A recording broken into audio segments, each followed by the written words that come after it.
अहकाम किए जिससे सिंगापुर आज स्टेट पे खड़ा है। ठीक है, तो वो सारे अहकाम आज हम देखेंगे। ओके, चूंकि देखें आप you are here with belief that you are going to become a government official।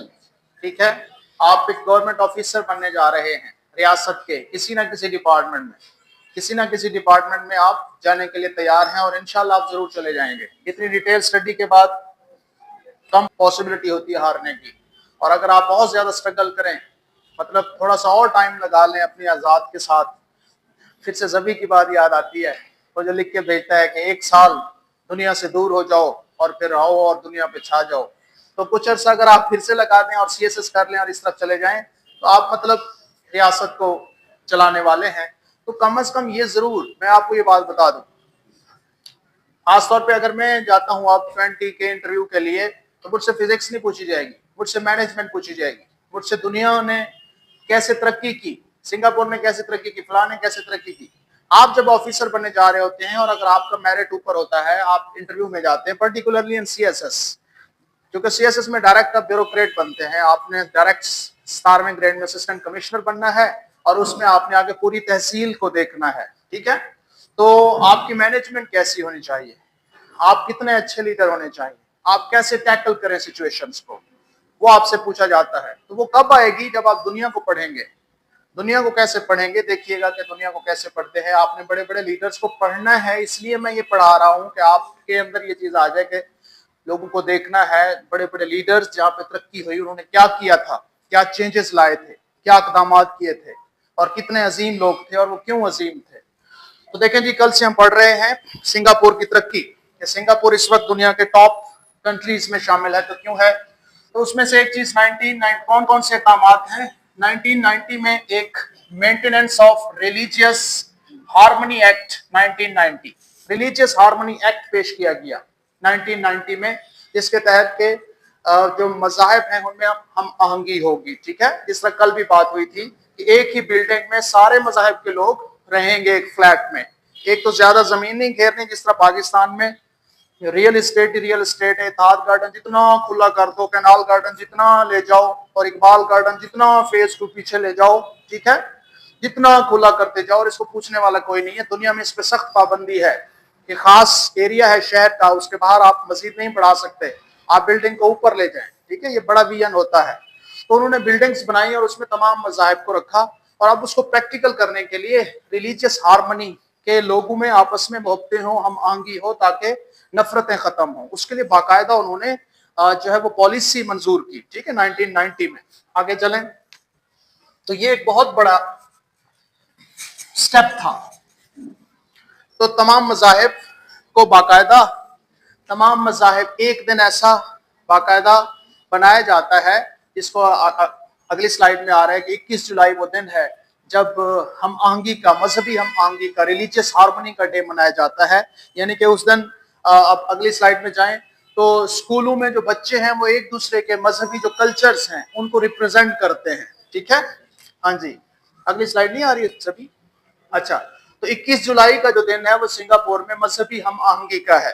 ये बहुत इंपॉर्टेंट है। सिंगापुर में मजहबी हम आहंगी ली कुआन यू के स्टेप्स में से बहुत अच्छा कदम है, जिस दिन एक दूसरे से मोहब्बतों को सिखाया जाता है। स्कूल्स में बाकायदा सिलेबस का हिस्सा है मजहबी हम आहंगी पे। ठीक है, और क्या आपने मिलजुल के रहना है, हर एक अपना मजहब अडॉप्ट करे, उसको आज़ादी है, कोई दूसरे को जबरदस्ती नहीं करेगा, इम्पोज नहीं करेगा। ठीक है, तो ये मजहबी हम आहंगी का दिन है 21 जुलाई हर साल, और ये 1990 में शुरू हुआ था। नेक्स्ट चलें।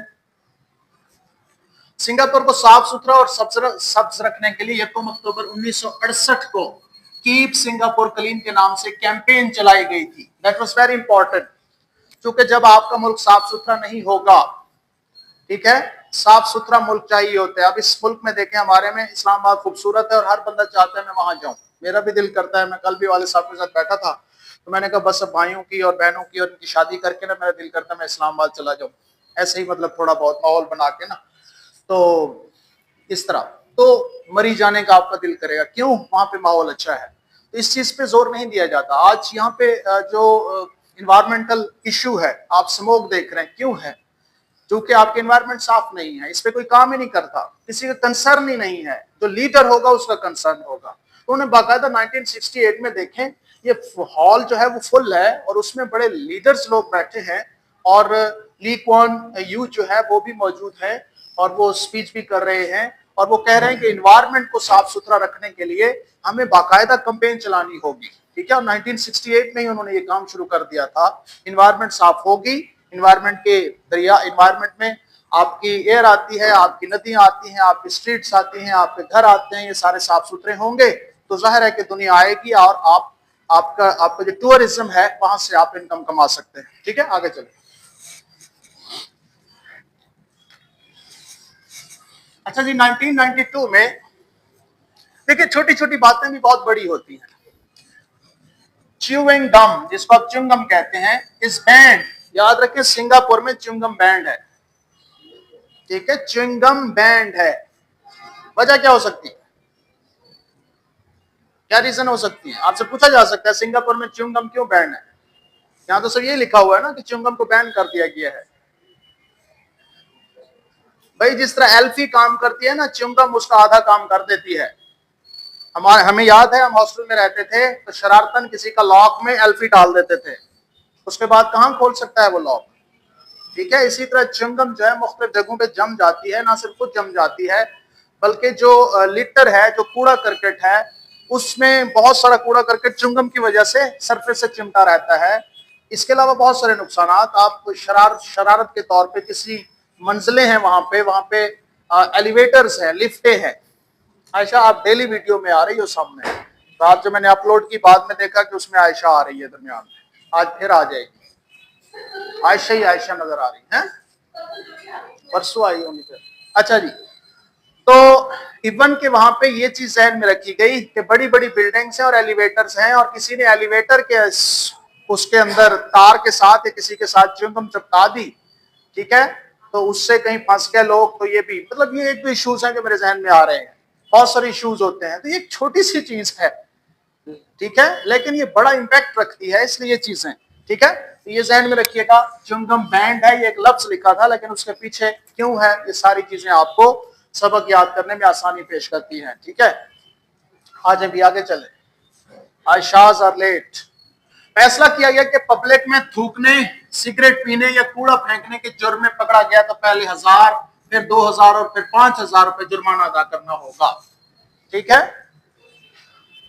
मैंने बहुत सारे ऐसे दोस्त देखे हैं, साथ चलते चलते 10 बारी थू थू थू थू और कुछ नहीं देखते, बल्कि आई एम रियली सॉरी, नाक साफ करना हो तो वहीं पे खड़े खड़े खड़ो, ठीक है, यूं भी कर लेते हैं।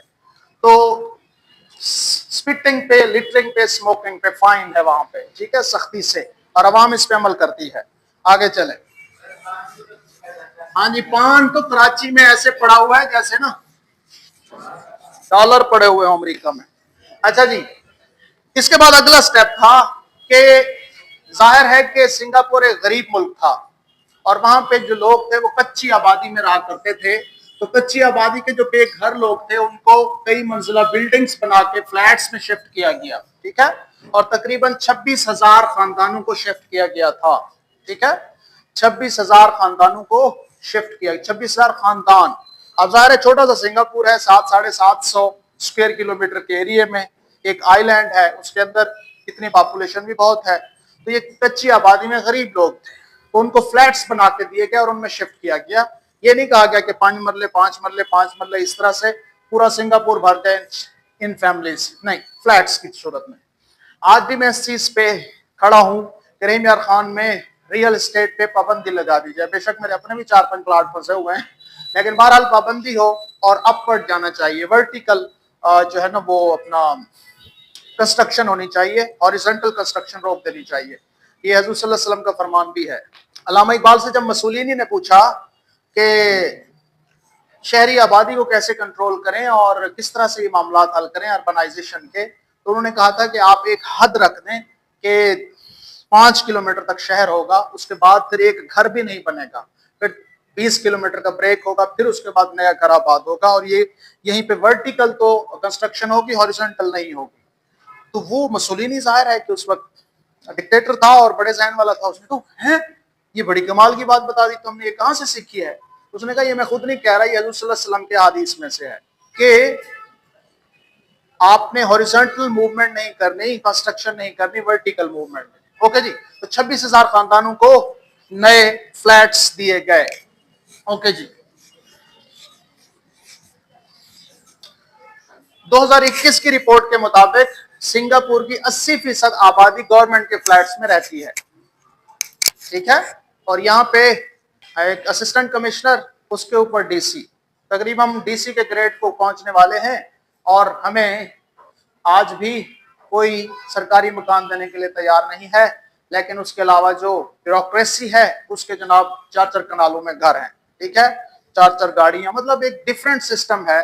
ब्यूरोक्रेसी जो है वही जो बड़े सगीर में कॉलोनियल सिस्टम देखा इन्होंने, ब्रिटिश एम्पायर की बदमाशी जो देखी, वैसे ही चलने के आदी हैं और आज तक भी वैसे ही चला जा रहा है, ठीक है। तो आप देखिए इनके 2-2 कनाल, 4-4 कनाल के घर हैं। आप इरिगेशन वाले ये जो शेख जायद स्कूल है इसके साथ देखें, एक्सियन के एससी के घर, बड़े बड़े घर हैं। इसी तरह आप साहिवाल में चले जाएं तो वहां पे जाता रहे तो वहां पे जो कमिश्नर का घर है बहुत बड़ा है, कई कनालों में, मतलब कमाल हो गई, इतने बड़े बड़े घर आपने दिए हुए हैं। मैंने जब एक तकरीर की थी पिछले साल, प्रोटेस्ट हुआ था टीचर्स का, ये सैलरी वगैरह महंगाई की वजह से सैलरी के इशू में, तो मैंने स्पीच की थी डीसी ऑफिस के यहाँ पे चौक में, पंजाब प्रोफेशनल लेक्चर एसोसिएशन की तरफ से। तो वहां मैंने स्पीच की थी और सामने कहा था कि ये जो तकरीबन 1 अरब रुपए का ये डीसी ऑफिस बन रहा है, जो कि एक व्हाइट हाउस की शक्ल का है, अगर इसी 1 अरब का सिर्फ एक ऑफिस है जिसमें 18-19वें ग्रेड का डीसी बैठेगा और उसके क्लर्क बैठेंगे, मतलब और बहुत सारी जगहों पे इतने ऑफिसेस हैं, आप क्यों नहीं इसी बिल्डिंग को ऊपर ले जाते और इसमें सिर्फ 1 कमरे का या 2 कमरे का डीसी का ऑफिस हो। आप बैरून ममालिक में चले जाएं, वजीर आजम का ऑफिस भी 2-3 कमरों पर मुश्तमिल होता है। ये बड़े बड़े घर बना लेते हैं, बड़े बड़े ऑफिस बना लेते हैं, ये बदमाशाना निजाम है।